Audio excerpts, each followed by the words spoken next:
Criminal lawyers. Who's the craziest client you've ever worked with? I'm a lawyer. More specifically, a criminal defense attorney. I represent both criminals and innocent people. Most of the criminals I defend aren't like the villains from James Bond or George Clooney's from the 11 Men and a Secret films. Most are just stupid. Otherwise, they wouldn't need a lawyer because they wouldn't have been caught. Most of the time, I can tell whether my client committed the crime or not. Sometimes, they even tell me directly. One day, I got a call from a mother asking me to represent her son. She gave me a summary of the charges and what she knew. I said I could take the case. When I met her son for the first time, I immediately knew he was guilty. I can't give details of the case, but what matters is that this guy wasn't exactly the sharpest tool in the shed. He was caught practically red-handed while committing the crime. The prosecution wanted to convict him to 48 months. I managed to negotiate it down to 36. I urged this guy to accept the deal. It was the best he could get, considering there were high-definition security footage capturing everything. He refused to accept. He must have spent days watching legal TV shows because he kept quoting legal documents that had nothing to do with the case, trying to justify taking the matter to trial. He thought he was a genius. In reality, he had barely finished high school and had the literacy level of an 8th grader. Every meeting I had with him ended with pleas for him to accept the deal. He always refused, saying he needed to go see his girlfriend. His favorite phrase was, "We have to fight this." But we didn't need to fight anything. After a few fruitless meetings, I gave up on trying to make him understand. We went to trial. I'm a good lawyer, but I'm not Jesus. I'm not in the miracle business. The jury found my client guilty on all charges. No surprise there. The surprise came at sentencing. When he was declared guilty, my client shot me the deadliest look I've ever received. I guess, in some way, he felt betrayed by me, even though I had begged him to take the deal. On sentencing day, his usual support group was there. His mother, brother, and sister. His girlfriend and aunt had also been present during the trial, but that day, there were 3 new guys I'd never seen before. I'd seen this before. My guess was that defendants called in some friends to try to intimidate the judge and get a lighter sentence. Ridiculous. I didn't pay much attention to it. Everything was going as usual in the courtroom until I heard a commotion coming from the hallway. At first, it sounded like a muffled scream, something insignificant, but as the noise grew louder, the judge had to interrupt the hearing mid-sentence and ask the bailiff to investigate what was happening. As soon as the judge interrupted the hearing to ask the bailiff to check the disturbance in the hallway, something inside me felt uneasy. It wasn't the first time I'd witnessed an interruption in court, but there was something different this time. The noise, which had originally seemed like a distant disturbance, was now intensifying, becoming more sharp and laden with tension. The bailiff hurried out, leaving the room in an uncomfortable silence. Everyone present, the judge, the jury, the lawyers, and the public, exchanged confused glances. I looked at my client. He was sitting there, motionless, with an expression that sent chills down my spine. It wasn't anger or fear. It was calm. Almost satisfaction. Minutes passed, and the silence was broken when the bailiff returned, visibly agitated. He approached the judge and whispered something in his ear. The judge frowned, clearly irritated. "We're going to take a 10-minute break," he declared, banging the gavel. People began to rise, murmuring among themselves, while I tried to process what was happening. I decided to use the break to find out. I went over to the bailiff, who was standing near the door, still panting. "What's going on?" I asked, trying to keep my voice steady. "It looks like there was a fight in the hallway," he replied hesitantly. "But it's not just that. There are reports that someone was injured. We're trying to clarify it. It didn't make sense." Fights in courtrooms weren't unheard of, but they usually involved the emotions of family or friends of the defendant.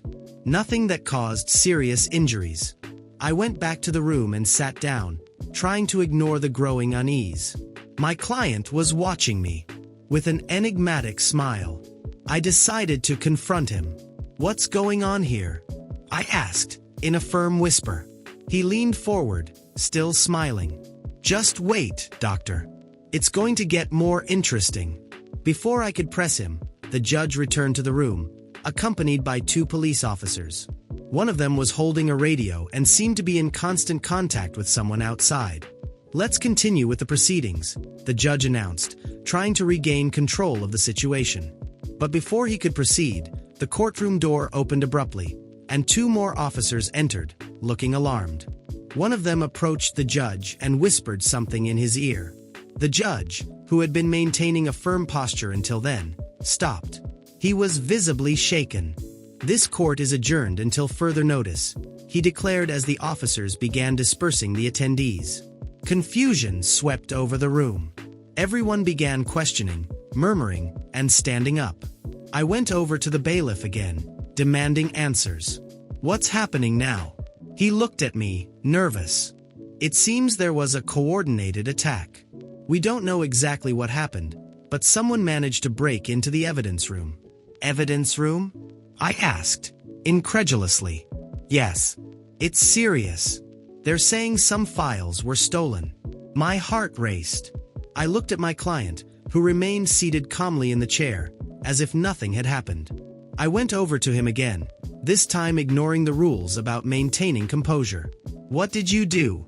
I asked in a low, angry tone. He looked at me with a gleam in his eyes. "Nothing you can prove, doctor." By this point, I knew something much bigger was at stake. His trial wasn't the focus, it was a distraction. And without realizing it, I had participated in it. The case we were judging involved a series of thefts in a commercial area. The evidence against him was overwhelming. Security footage, recovered items, and even eyewitnesses. I had convinced myself that he was just another stupid thief who thought he could outsmart the system. But now everything made sense. The commotion in the hallway, the break-in at the evidence room, the new faces in the courtroom that day. It was all part of a meticulously orchestrated plan. Still, I needed proof.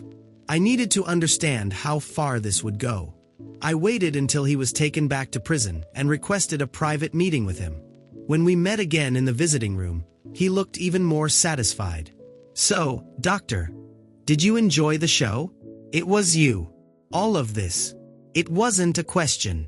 I'd say I was just a piece on the chessboard."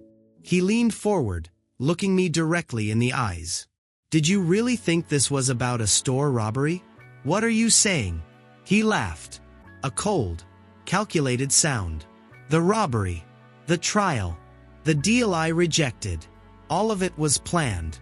While you were busy trying to save my skin, my friends were making sure certain information disappeared." Information. Let's just say, the evidence against me and others involved in less legal business isn't a problem anymore. I didn't know what to say. He had used the trial itself as a stage to distract everyone while he pulled off something much bigger. "You'll get caught.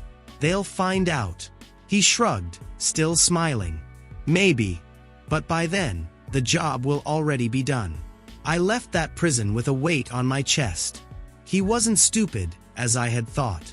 He was a calculating genius, willing to sacrifice his own freedom to achieve his goals. And the worst part, I had been just another piece in his game. I left the prison that night with my head spinning. Every detail of that day seemed like a piece of a puzzle I could barely begin to put together. My client wasn't just a calculating genius. There was something else. Something deeply disturbing about him. The kind of person who knew how to manipulate situations and people as if they were puppets. But why? What was the ultimate goal? The answer began to reveal itself that very night. My phone rang. Unknown number. I answered, hesitant. "Good evening, doctor." A deep, cold voice on the other end of the line. I recognized the voice immediately. It was him. "How did you manage to call?" I asked, trying to keep calm. He chuckled softly, as if my question was naive. "I have my ways. But I didn't call to talk about that. I want to clarify a few things." "What do you want?" "You've already gotten what you wanted, haven't you? You caused chaos in court, stole the files. What more do you need? You think this is the end?" He chuckled again, but this time, with a threatening tone. This was just the beginning. A chill ran down my spine. Listen, if this is a threat, I'll... He interrupted me. It's not a threat, Doctor. It's a certainty. You're involved in something much bigger than you understand. And now that you've defended me, you're part of it. Part of what? I asked, my patience wearing thin. Part of a game that started long before you even knew my name. There was a momentary silence, as if he was deliberately building suspense. You know why I was arrested, don't you? He continued. The robberies. The petty crimes they say I committed. All of that was a play. A play? I asked, incredulous. You're saying you let yourself get arrested on purpose? Exactly. It was necessary. The judicial system is the perfect place to make things disappear that shouldn't be found. But you already know this, don't you? I remembered the robbery in the evidence room. The commotion. How he manipulated every step of the process. But something still didn't make sense. Why all of this? I asked, trying to sound more confident than I felt. What's your goal? There was a long pause before he answered. You still don't get it, do you? I didn't say anything. I'm not a common criminal, he continued. I'm what people would call a problem solver. Problem solver? Yes. Companies, politicians, even governments hire me when they need something done. Something that can't be traced. A knot formed in my stomach. When I was arrested, I was solving a problem for a client. But, unfortunately, my success attracted enemies. My breath caught in my throat. You're saying it was all part of a plan? Including me? Yes, Doctor. You were the perfect piece. He leaned forward, looking me directly in the eyes. An ethical lawyer. Diligent. Someone who always follows the rules. A short laugh. I needed you to lend credibility to the process, to ensure no one would suspect that this was all planned. My mind was spinning. He had used my reputation as a shield, manipulating me the whole time. So, now what? What happens to me? He laughed again, but this time the sound was even colder. That depends on you. You can go on living your life normally, pretending nothing happened. Or you can interfere where you're not called and suffer the consequences. Is that it? You're threatening me? It's not a threat, Doctor. It's a warning. There are people much more dangerous than me involved in this. People who wouldn't hesitate to ensure your silence in ways you'd rather avoid. Before I could respond, the line went dead. I spent the night wide awake, replaying every word, every detail of the case. There was no doubt that he was much more than just a simple client. He was someone operating in the shadows, manipulating entire systems to achieve his goals. But why? The answers began to appear in the following days. I received an anonymous envelope at my office. Inside, there were documents detailing illegal financial transactions, connections with politicians and multinational companies. Everything pointed to a massive corruption and money laundering scheme, with him at the center of it all. But what really scared me was a photo attached to the documents. It was a photo of me, taken the same night he had called me. The message was clear. I was being watched. Suddenly, I understood what he meant when he said I was part of it. He didn't need me to cooperate. He just needed me to stay silent. I spent weeks living in fear, looking over my shoulder, waiting for the moment when they would decide I was no longer useful. Until one day, I received another call. Doctor, I hope you're taking good care of yourself. What do you want now? I just want to remind you that silence is golden. You've done a good job, and I value that. But remember, the moment you think of doing something reckless, there will be consequences. Before I could respond, he hung up. And that was it. I never heard from him again. But the scars from that experience never disappeared. He wasn't just crazy. He was the kind of person who operated on a level that most of us can't even comprehend. Moving pieces on the board of a game he always seemed to win. Now, I live under constant surveillance, knowing that, somewhere, he is still out there. Manipulating everything and everyone.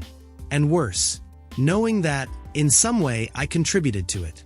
After that last call, my curiosity turned into a quiet obsession. I couldn't stop thinking about what happened during and after the trial. Something didn't make sense. His case had been solid from the beginning. The evidence was overwhelming: recordings, testimonies. And yet, after the chaos in the courtroom, everything just disappeared. At first, I thought it was just a delay in the system. Courts tend to be slow and disorganized, especially with such obvious cases. But days turned into weeks, then months, and there was no news of a new trial, not even an appeal. His name disappeared from any legal mention. It was as if he had never existed. I tried to find answers discreetly, analyzing court records, talking to colleagues. No one seemed to have concrete information about what had happened. The only clue came from an enigmatic comment from a court employee, who mentioned, almost whispering, that the judge in the case had taken an indefinite leave right after the hearing was suspended. That made me even more uneasy. An indefinite leave. What could have happened for such an experienced judge to suddenly leave the position? My mind began to form hypotheses. He was threatened. Powerful people intervened to make sure the case didn't proceed. The way everything disappeared from the records suggested something much deeper. The cleaners, as I learned in my readings, didn't just eliminate physical evidence. They also manipulated entire systems, erased traces, and silenced anyone who could become a problem. I remembered my client's disturbing calm during the trial. Even with all the evidence against him, he never showed panic. He never seemed worried. On the contrary, he seemed like someone who already knew what the outcome would be. Did he use his network of contacts to intimidate the judge? Or worse, to bribe him? It was impossible to know for sure. But the pieces began to fit together. The turmoil during the hearing, the disappearance of the evidence, the suspension of the trial, and the judge's leave. Everything pointed to much larger forces operating behind the scenes. And I, without realizing it, was a tool in his plan. For weeks, I was torn between investigating more or leaving it all behind. But every time I considered digging deeper, I remembered the warning he gave me in the last call. Silence is golden. And more than that, I remembered the photo I received. A picture of me, taken that same night. A clear reminder that he knew exactly where I was and what I was doing. What would I gain from this? Justice. Satisfying my curiosity? None of those options were worth the risk of becoming the next obstacle to be eliminated. I had no doubt that he, or the people he worked for, wouldn't hesitate to ensure my silence in a definitive way. So, I made the most prudent decision. I deleted all documents and files related to the case, destroyed any trace of my research, and promised myself never to mention his name again, not even in thought. Now, every time I think about those days, I am overwhelmed with a mixture of relief and fear. Relief knowing that my involvement in that game ended before it could directly harm me. Fear because I know that, somewhere, he is still out there, operating in the shadows, manipulating systems and people with terrifying precision. I can't help but wonder if I will ever cross his path again. But one thing is certain. If that happens, it won't be by chance. I am absolutely sure that, if he reappears in my life, it will be because he decided that I still have something he can use. Or because, somehow, I've become a problem that needs to be eliminated. So, I chose silence. Not out of cowardice, but because I understood something essential.